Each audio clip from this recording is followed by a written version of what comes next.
Kuya Jokbang, ano nang gagawin natin, ha? Habang buhay ba tayo magtatago kay Lady Michelle? Ewan ko, hindi ko alam. Laman eh.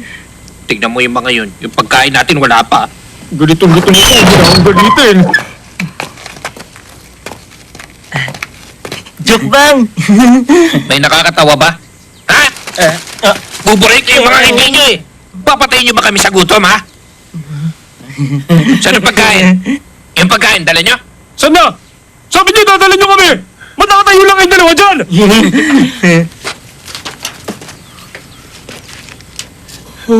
Jokbang.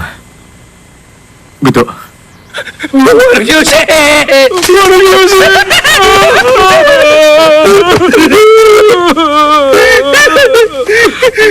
Ano ba nangyari sa inyo? Wala kayo ni Dokman kung saan kami dinala. Tapos magpagsanay Warang Yuse, sinipa ko dito! Tapos sinipa ko dito! Ganun ba? Ang dami niyong hirap na pinagdaanan. Kaya kailangan na natin kumilos. Sumunod kayo sa akin. Opo, pero... Paano si Dokman? Pag-usapan natin sa daan.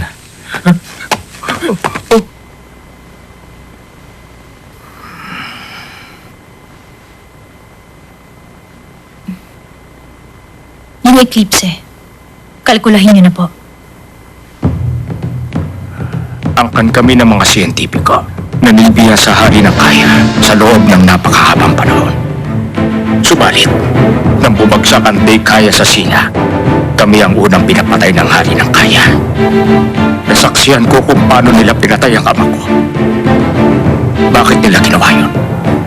Pinipigilan nilang mapunta sa sila mga kaalamang nakalap mo. Tama yun. Nasa bingit na ako ng kamatayan na iligtas si Sadaham ang buhay ko. Pinakasangka pala ako ni Michelle, alam ko yun. Subalit hindi ko yun ginawa para sa kanya. Ginawa ko yun dahil si Sadaham ang pinaglilingkuran ko. Hindi niyo pa rin naikakaila na ginagamit kayo ni Michelle upang makapang-api. Hindi ko na pananagutan yung problema mo na yun. Ang nais mo, gamitin din ako para sa kapakinabangan mo. Hindi ko sinasabing mali yun. Ang sa akin lang, walang dahilan para tulungan ko ang isang tulad mo. Matanda na ako at wala nang sapat na lakas. Ayoko ng kasangkapanin ako at gamitin sa ganong paraan. Mabuti pang patayin mo na lamang ako.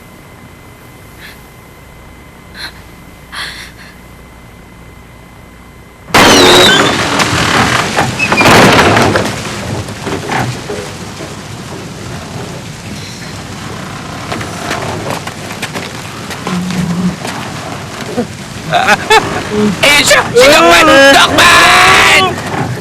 Dokman!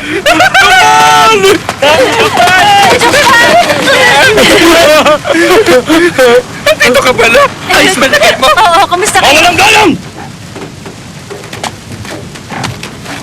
Warang Aljo. Matagal po namin hindi nakita si Dokman. Kaya huwag niyo na po kami pagalitan kung mag-ingay kami. Dokman, ayos ka na ba dito? Uy, Jokman! Ang dami namin kwento sa'yo! Oo, no? Tsaka may tatanong kami sa'yo. Sabi ni Godo, babae ka. Tapos sabi nila, prinsesa ka raw. Tama na yan. Magpakita kayo ng paggalang. Siya ang ating prinsesa.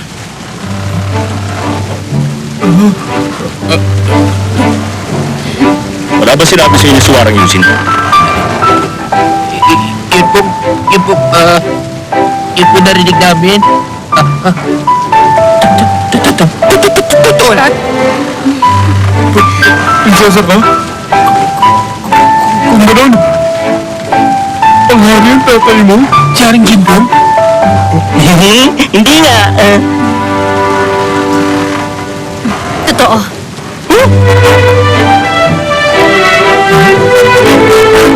Kailangan ko ang tulong ninyo. Maaari niyo ba akong tulungan?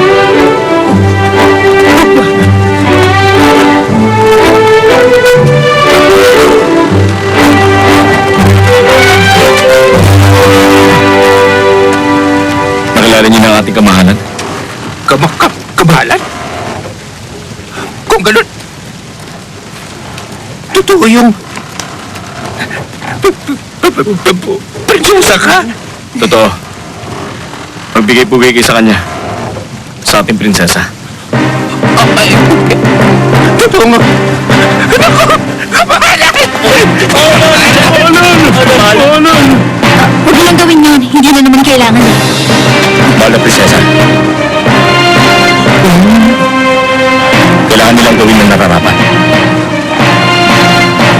Hindi ba, ang sabi mo may mahalagang bagay kayo pagkagawa? Iutos mo na yan. Oo. Ang kailangan ko, mga buto ng tao at ihi ng pusa. Ano? Mga buto ng tao at ihi ng pusa. Oo. Mas marami, mas maganda. Kailangan ko agad ang mga yun.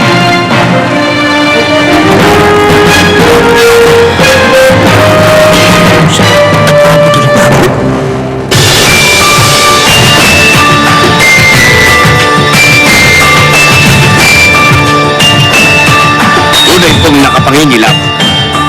Lubhan ako nangangamba ang inyong nasasakupan. Kailangan mapahinahon ni Lady Michelle ang langit upang mapawi ang mga pangamba. Papawiin ko ang pangamba ng mga tao. Pahihindiin ko ang masasamang pangitaan sa ating bayan. Malalaki na siya sa gawa ng isang ritual. Tinatawag na siya ng mga taong propeta at marami nang nakapaligid sa kanya ngayon. Ang mga nakaukit na salita sa lapida. Sa sandali ng isa sa ika-6 na bituin ay magbalik sa langit. Isang eclipse ng araw ang tiyak na magaganap. Napakalakas ng loob ng putsain si Michelle at ang mga tao. Hindi pa niya ako nasusubukan. Pipira-pirasuhin ko ang katawan niya.